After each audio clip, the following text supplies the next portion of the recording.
नमस्ते बच्चों। आज से हम प्रारंभ करेंगे कक्षा 9 संस्कृत विषय शारदा नामक नवीन पाठ्य पुस्तक जो इसी सत्र से आपके पाठ्यक्रम में लगाई गई है।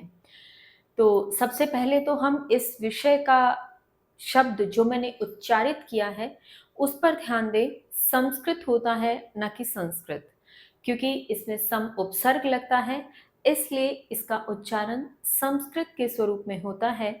इसलिए आप जब भी मेरे साथ जुड़ेंगे तो मेरे माध्यम से आपको संस्कृत शब्द सुनने को मिलेगा, जो कि आपको भी धीरे धीरे यह अभ्यास करना है कि संस्कृत सही उच्चारण होता है। ठीक इसी तरह से बहुत से ऐसे शब्द होते हैं जिनका उच्चारण हम अपनी दैनिक दिनचर्या में तद्भव के स्वरूप में करने लगे हैं। बहुत सारे तो आज मान्य कर दिए गए हैं, किंतु बहुत कुछ ऐसे भी हैं जो अभी भी हमारे भीतर कन्फ्यूज़न क्रिएट करते हैं, असमंजस की स्थिति में आते हैं। तो जैसे-जैसे इस प्रकार के कोई शब्द आएँगे, जिनका सही उच्चारण आपको बताया जाना आवश्यक है, तो हम उस पर भी बात करते चलेंगे। तो चलिए, आज से हम प्रारंभ करते हैं आपके नवम कक्षा का संस्कृत विषय, जिसका पहला पाठ प्रथमः पाठः जो कि है सत्यम शिवम सुंदरम संस्कृतम। तो बच्चों, सबसे पहले मेरा आपसे यही निवेदन रहेगा कि आप अपनी पुस्तक और पेंसिल अपने साथ लेकर बैठिए। जैसे-जैसे हम इसके मीनिंग को समझने का प्रयास करेंगे, तो मैं साथ-साथ कुछ शब्दों के अर्थ आपको लिखवाती चलूँगी, जिससे आप भी अपनी पुस्तक में वह उतारते रहिएगा और आपको बाद में रिवीज़न के समय, दोहरान के समय आसानी रहेगी, तो आप उसे आसानी से दोबारा रिवाइज़ कर सकते हैं, उसे समझ सकते हैं अच्छे से। तो चलिए शुरू करते हैं। यदि आपने अभी तक अपनी पुस्तक और पेंसिल नहीं ली है तो आप वीडियो को पॉज करें, पुस्तक पेंसिल लेकर आ जाएं और फिर वीडियो को पुनः प्ले कर लें। तो चलिए शुरू करें। सत्यम शिवम सुंदरम संस्कृतम। सत्यम अर्थात सत्य, यहाँ शिवम से तात्पर्य है कल्याणकारी। शिवम अर्थात कल्याणकारी। सुंदरम से तात्पर्य सुंदर ही है और संस्कृतम यहाँ विषय का जो संबोधन है वह है। तो सत्य है, कल्याणकारी है, सुंदर है, क्या? संस्कृत। आगे चलते हैं। संस्कृतम भारत देशस्य संपदा अस्ति। अब सबसे पहले तो यहाँ संपदा अस्ति होना था, यानी इसका जो सही ये कह लो कि संधि युक्त शब्द बनेगा, क्योंकि संपदा और अस्ति को मिलाकर के बना, तो ये संपदास्ति होना था, जो कि दीर्घ संधि में मान्य होगा। तो हो सकता है बाय मिस्टेक ऐसा हो गया, टाइपिंग मिस्टेक है, तो इसको ठीक कर लीजिएगा। संस्कृतम भारत देशस्य संपदा अस्ति, अर्थात संस्कृत भारत देशस्य, भारत देश की संपदा अस्ति, संपदा है। संस्कृत भारत देश की संपदा है। संपदा मतलब धरोहर। आप इसे चाहें तो संपदा का संपदा भी प्रयोग करेंगे तब भी गलत नहीं है, लेकिन यदि आप और इसका पर्यायवाची अर्थ देखना चाहें तो संपदा का अर्थ आप धरोहर से भी ले सकते हैं। धरोहर, तो आप क्या कह सकते हैं कि संस्कृत भारत देश की धरोहर है या संस्कृत भारत देश की संपदा है। अस्मिन् भारतीयानां ज्ञान वैभवं संचितम् अस्ति। अस्मिन्, इसमें, अस्मिन्, इसमें भारतीय नाम, भारतीयों का ज्ञान वैभवम। अब देखिए, ये जो शब्द है, मैंने उच्चारण की बात की थी पूर्व में, तो ये हम जो उच्चारण करते हैं, आप जो अधिकांशतः सुनते आए हैं, वो आप करते हैं ज्ञान, जबकि इसका सही उच्चारण होता है ज्ञान। उसका कारण भी आपको शॉर्ट में बता दूं, क्योंकि ये जो ज वर्ण है ये किससे मिलकर बना है? ये जकार, यकार और अ, इनसे मिलकर के बना है, इसलिए इसका उच्चारण होता है ज। इसका उच्चारण यदि आपके अनुसार देखें तो आप करते हैं ज्ञ। अब ज्ञ करें तो कई बार जब आपसे वर्ण विच्छेद पूछ लिया जाता है तो हमें यह कंफ्यूजन हो सकता है कि ज्ञ मतलब ग, य, अ, इस प्रकार से। अब एक चीज और साथ साथ बताती चलूं कि इसको मैंने जकार क्यों बोला, यकार क्यों बोला, क्योंकि इसमें हलंत लगी हुई है। व्यंजन वर्ण अपने आप में अधूरे होते हैं, पूर्ण नहीं होते हैं। व्यंजन वर्णों का जो मूल स्वरूप है वो आधा होता है, ये हम पहली कक्षा से पढ़ते आए हैं। पहली कक्षा में ही हिंदी की व्याकरण को जब हमने पढ़ना प्रारंभ किया, वहीं पे हमने ये जाना था कि व्यंजन स्वयं में अधूरे या ये कह लो कि आधे होते हैं और स्वर जो है वो स्वयं में पूर्ण होते हैं। व्यंजनों को बोलने के लिए स्वरों की सहायता लेनी पड़ती है और जब इस प्रकार से कोई व्यंजन वर्ण लिखा हुआ है जिसके हलंत लगी हुई है, इसका हमें यूं तो पता है तात्पर्य कि यह क्या है, आधा है, इसमें स्वर नहीं है, लेकिन इसको बोलेंगे कैसे, उच्चारण कैसे करेंगे?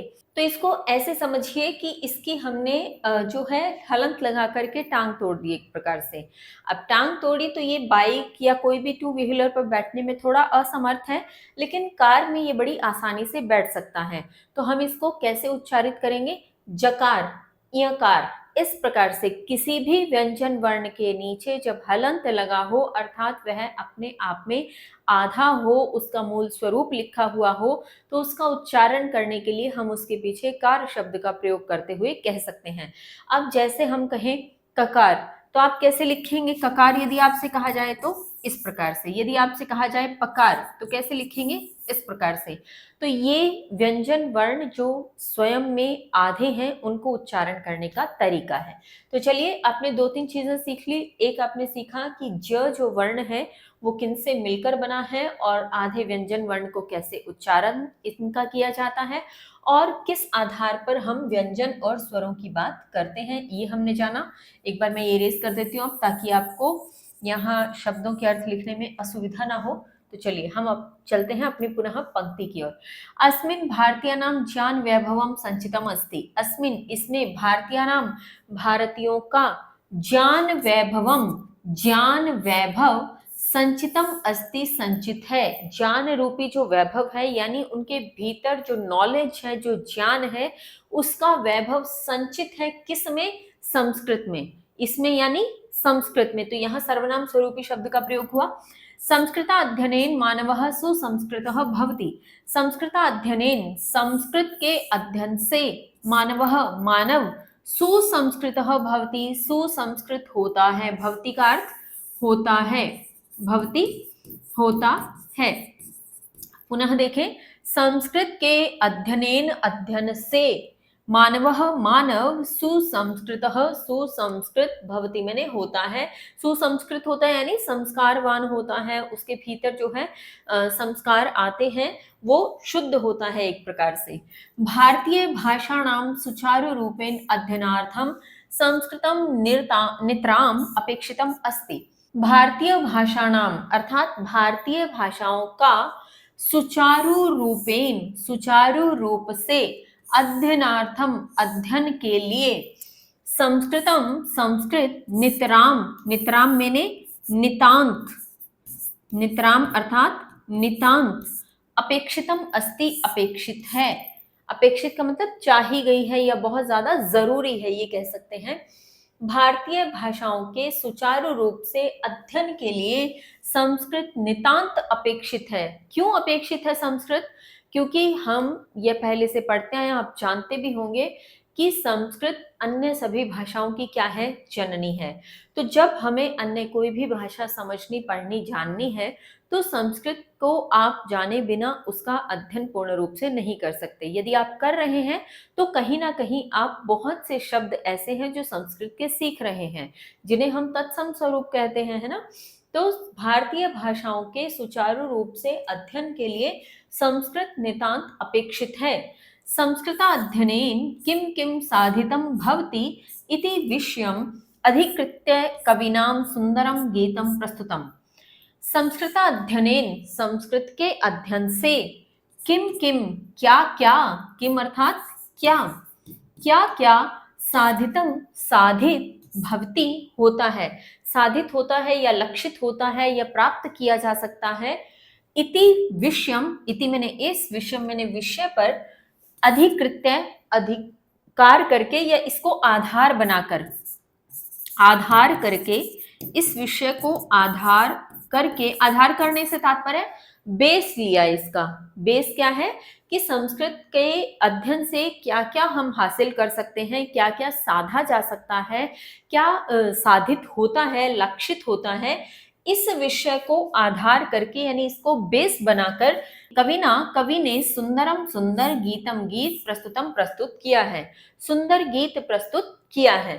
तो ये जो अब हम आगे पाठ आपका मूल रूप से पढ़ने वाले हैं वह क्या है? एक प्रकार से गीत है जो कवि के द्वारा लिखा गया है, और उस गीत में है क्या, उसका बेस क्या है, उसका बेस है कि संस्कृत के अध्ययन से क्या क्या प्राप्त होता है, क्या क्या लक्ष्य हासिल होता है, क्या क्या हम सीखते हैं। तो संस्कृत के इस लक्ष्य को आधार बनाकर इस गीत की रचना एक कवि के द्वारा की गई है। तो चलिए प्रारंभ करें। भारतीयैकता साधकम संस्कृतम, भारतीयत्व संपादकम संस्कृतम, ज्ञान पुंज प्रभादर्शकम संस्कृतम, सर्वदानंद संदोहदम संस्कृतम। तो एक एक करके इसका अर्थ देखते हैं और फिर पंक्ति के अर्थ को पूर्ण रूप से जानेंगे। भारतीय एकता साधकम। अब यहाँ 3 शब्द हैं, भारतीय एकता साधकम। भारतीय से तात्पर्य भारतीयों की एकता, भारतीयों की एकता साधकम सिद्ध करने वाली, भारतीयों की एकता सिद्ध करने वाली संस्कृतम संस्कृत है। भारतीयों की एकता सिद्ध करने वाली संस्कृत है। भारतीयत्व, भारतीयत्व अर्थात भारतीयता, भारतीयता, भारतीयता जैसे हम कहते हैं इंडियन, तो भारतीयता, भारतीयता का संपादन करने वाली, संपादकम संपादन करने वाली, भारतीयता का संपादन करने वाली कौन है, संस्कृत है। भारतीयता का संपादन करने वाली संस्कृत है। ज्ञान पुंज प्रभादर्शकम, यहाँ 4 शब्द हैं। ज्ञान से तात्पर्य नॉलेज, ज्ञान, पुंज से तात्पर्य है समूह, पुंज अर्थात समूह। आप ये शब्दों के अर्थ साथ साथ लिखते चलिएगा, छोटे छोटे जहां भी आप उचित स्वरूप में लिख सकते हैं, ताकि आप खुद उन्हें दोबारा पढ़ पाए इजीली। प्रभा का अर्थ है आलोक या प्रकाश, प्रभा अर्थात आलोक भी कह सकते हो, प्रकाश भी कह सकते हो, जो आपको इजीली याद हो जाए वह आप रख सकते हो। दर्शकम दिखाने वाली, दर्शकम दिखाने वाली, संस्कृतम संस्कृत है। ज्ञान के समूह का प्रकाश दिखाने वाली या ज्ञान के समूह का आलोक दिखाने वाली संस्कृत है। तो आलोक या प्रकाश आप किसी भी अर्थ में इसको ले सकते हो। सर्वदानंद संदोहदम, सर्वदा आनंद संदोहदम, यहाँ पे इतना। तो यहाँ इनका अर्थ देखते हैं। सर्वदा यानी हमेशा, आनंद अर्थात आनंद, खुशी, प्रसन्नता, हर्ष, जिस भी अर्थ में आप लेना चाहें। संदोह अर्थात समूह, और दम अर्थात देने वाली, नम अर्थात देने वाली। अब आप कहेंगे दम खाएं, ये द के ऊपर जो अनुस्वार है इसका उच्चारण मकार के स्वरूप में होगा, तो जब आप इसको अलग लिखेंगे इस प्रकार से ये लिखा जाएगा दम। तो इसका अर्थ है क्या, देने वाली।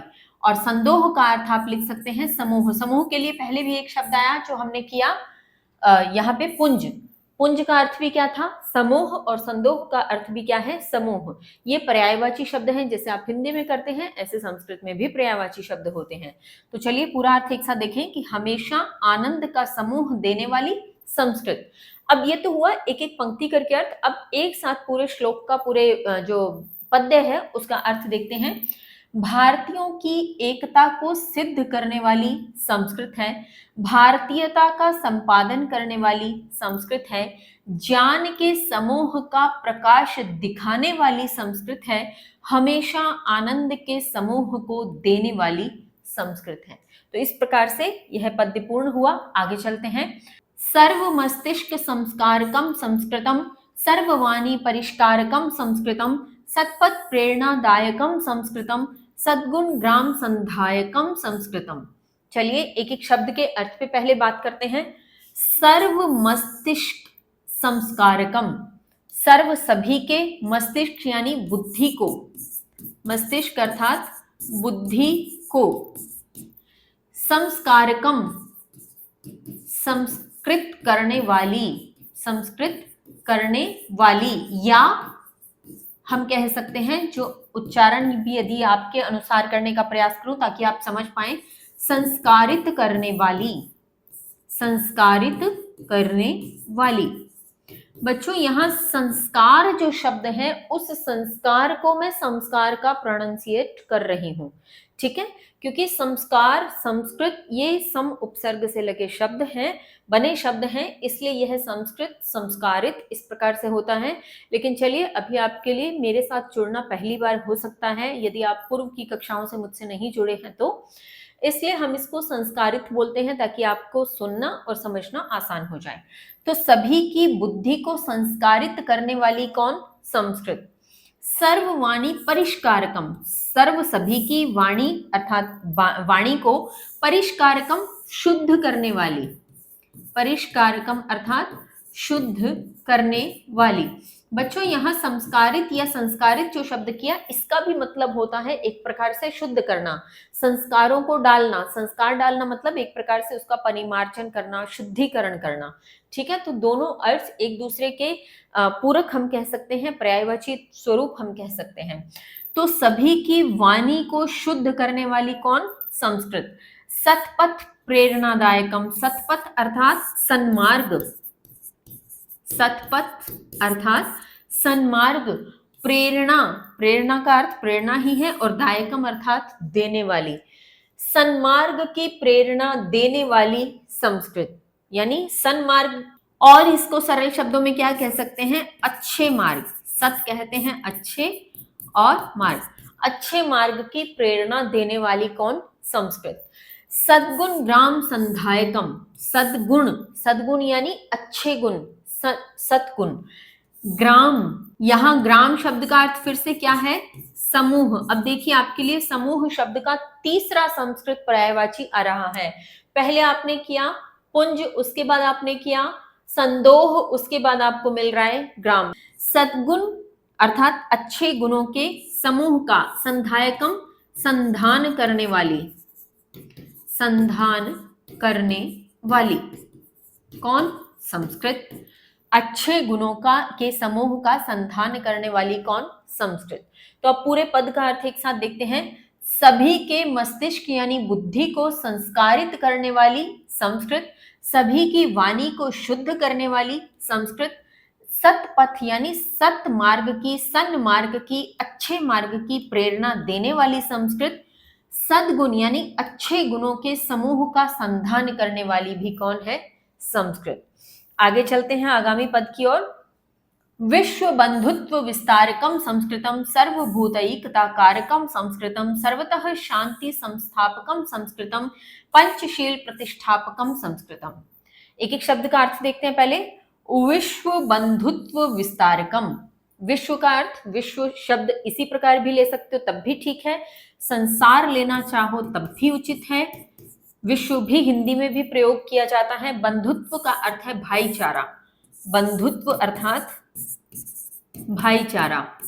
विस्तारकम, विस्तार करने वाली, विस्तारकम विस्तार करने वाली कौन? संस्कृत।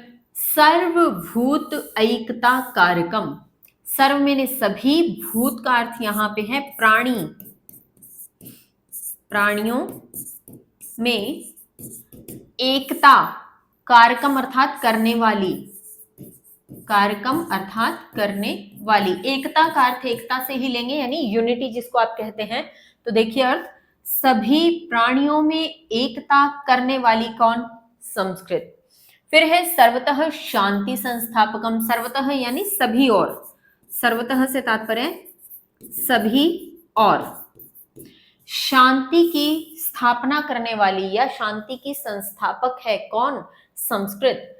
पंचशील प्रतिष्ठापकम, पंचशील, पंचशील से तात्पर्य होता है पांच सिद्धांत, पांच सिद्धांत या पांच आचरण, शील का अर्थ आचरण से भी लिया जाता है, पांच आचरण, या कई जगह पर आपको यह लिखा हुआ मिल जाएगा पांच नियम,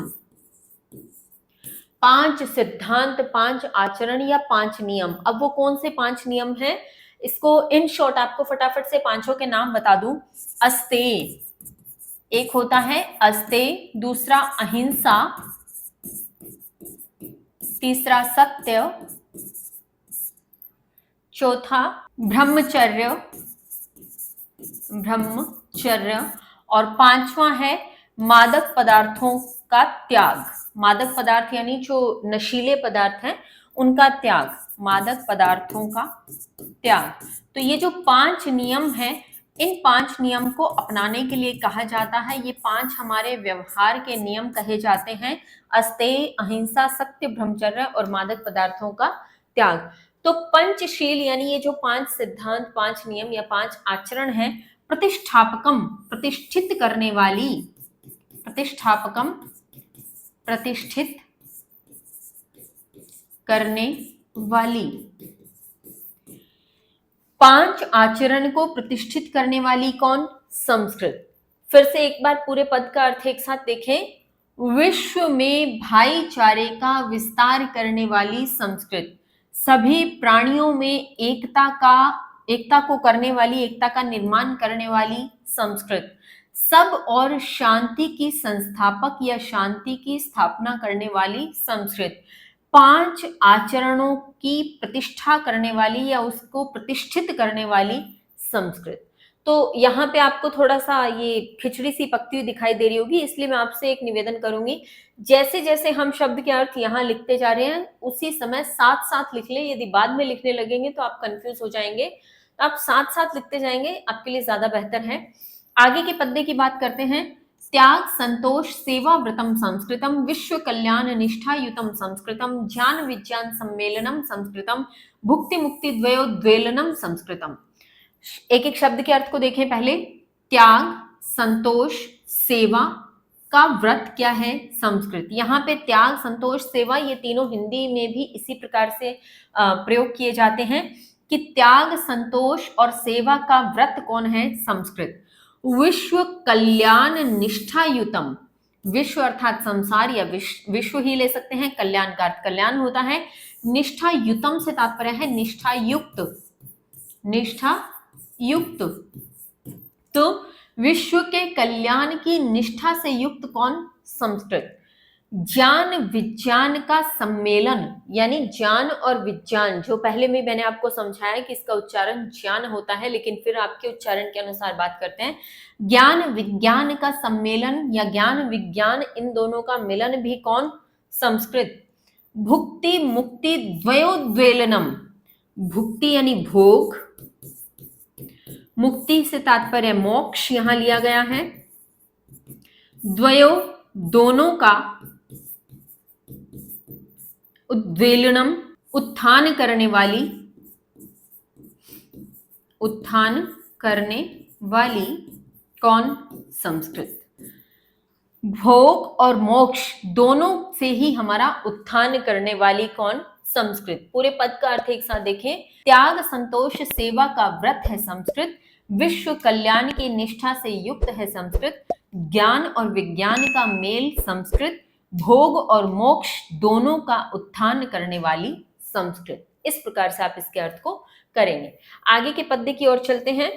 फिर आपके हैं धर्म कामार्थ मोक्ष प्रदम संस्कृतम, एहिका मुष्मिको कर्षदम संस्कृतम, कर्मदम ज्ञानदम भक्तिदम संस्कृतम, सत्यनिष्ठम शिवम सुंदरम संस्कृतम।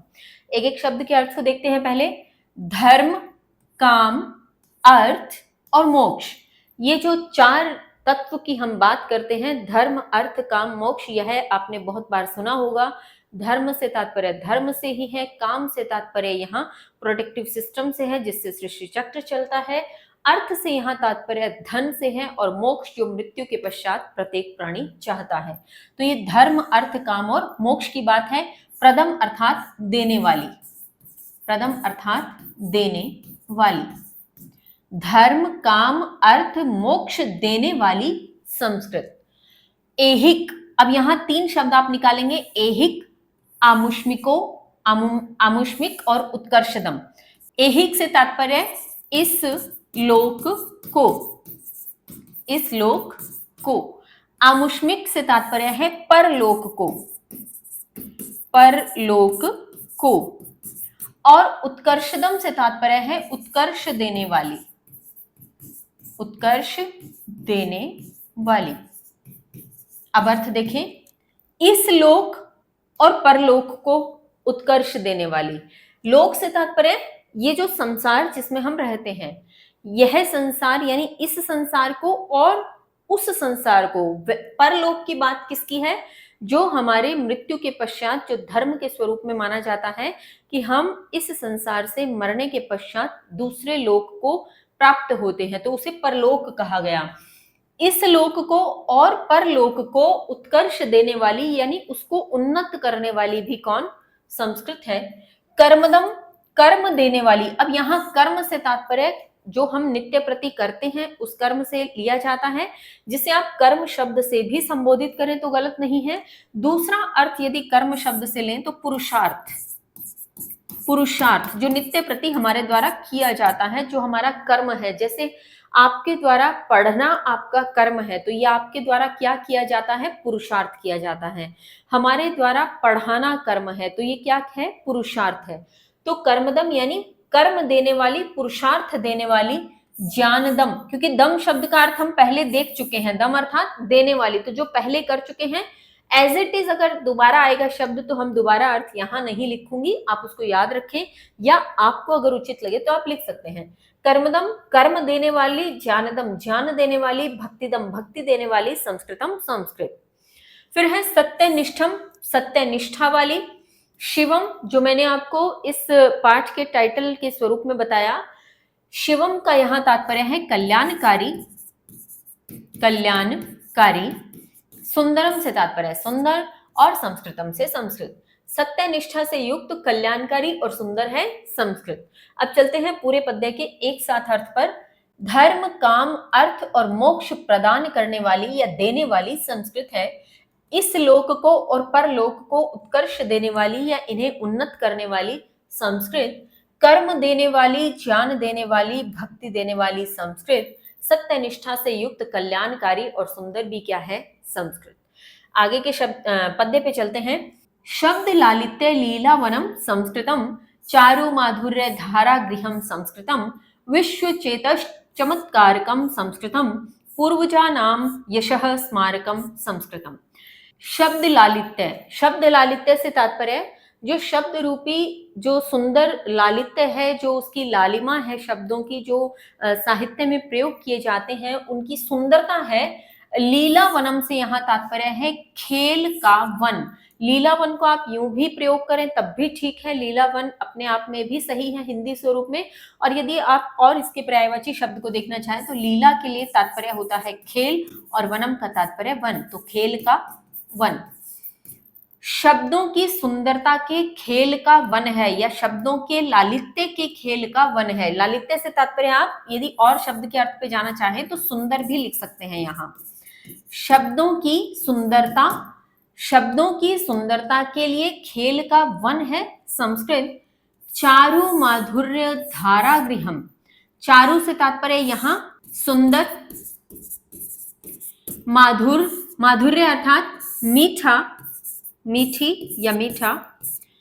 धारा गृहम, धारा का घर, धारा यानी जो बहती है धारा, उसकी बात हो रही है कि सुंदर और मीठी बहती धारा का घर संस्कृत है। गृहम का अर्थ घर, गृहम अर्थात घर, तो सुंदर और मीठी धारा का घर है संस्कृत। विश्व चेतः चमत्कारकम, विश्व की चेतना को या मन को, चेत कह सकते हैं मन को, विश्व के मन को चमत्कारकम चमत्कृत करने वाली, चमत्कृत करने वाली कौन है? संस्कृत। क्योंकि हम पूरा जो पाठ है वो किसके विशेषताओं के स्वरूप में पढ़ रहे हैं? संस्कृत। तो विश्व के मन को चमत्कृत करने वाली या उसको चमत्कार से भर देने वाली संस्कृत है। पूर्वजा नाम, पूर्वजा नाम जो हमारे पूर्वज हैं, पूर्वजों के, पूर्वजा नाम पूर्वजों के, यशः यश का, स्मारकम स्मरण कराने वाली, स्मरण कराने वाली, कराने वाली, संस्कृतम संस्कृत। पूर्वजों के यश का स्मरण कराने वाली या याद कराने वाली कौन? संस्कृत। पूरे पद्य का अर्थ एक साथ देखें। शब्दों की सुंदरता के खेल का वन संस्कृत, सुंदर और मधुर या मीठी धारा का घर संस्कृत, विश्व के मन को चमत्कृत करने वाली, चमत्कार से भरने वाली संस्कृत, पूर्वजों के यश को स्मरण कराने वाली संस्कृत। तो इस प्रकार से आपके इस पाठ में इस गीत के माध्यम से जो पद्य दिए गए उनके अर्थ को हमने जाना। जो ठीक इन्हीं के नीचे आपके भावार्थ स्वरूप एक बॉक्स पूरा दिया गया है। इन 6 के 6 जो हमने किए अभी पद्य, उन 6 पर पूरी बात है। ये जो भावार्थ है, ये अभी हमने जो हिंदी अर्थ किया, उसी हिंदी अर्थ को संस्कृत में लिखा हुआ है, बस इतनी सी बात है। यानी जब जैसे आप अंग्रेजी पढ़ते हैं, कोई भी भाषा विषय क्या होता है, जब आप अंग्रेजी पढ़ते हैं, मान लीजिए अंग्रेजी में कोई भी पोइम है, उस पोइम का यदि इंग्लिश में ही, अंग्रेजी में ही आपकी किसी भी अध्यापिका द्वारा, किसी भी अध्यापक द्वारा अर्थ बताया जाए, यानी अंग्रेजी पोइम का अंग्रेजी में ही अनुवाद बताना, ठीक वही काम यहाँ पे संस्कृत पद्यों का, संस्कृत गीत का संस्कृत में ही अनुवाद बताना, उसे भावार्थ कहा गया। तो यहाँ पे संस्कृत में ही अर्थ है, जिसके हमने हिंदी अर्थ पर बात कर ली है।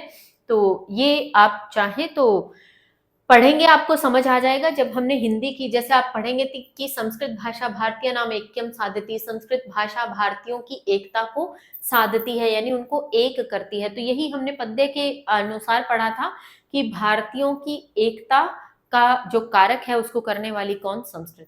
तो इस प्रकार से ये भावार्थ है। चूंकि 6 पद्य थे, 6 के 6 हमने यहाँ हिंदी अनुवाद में देखे।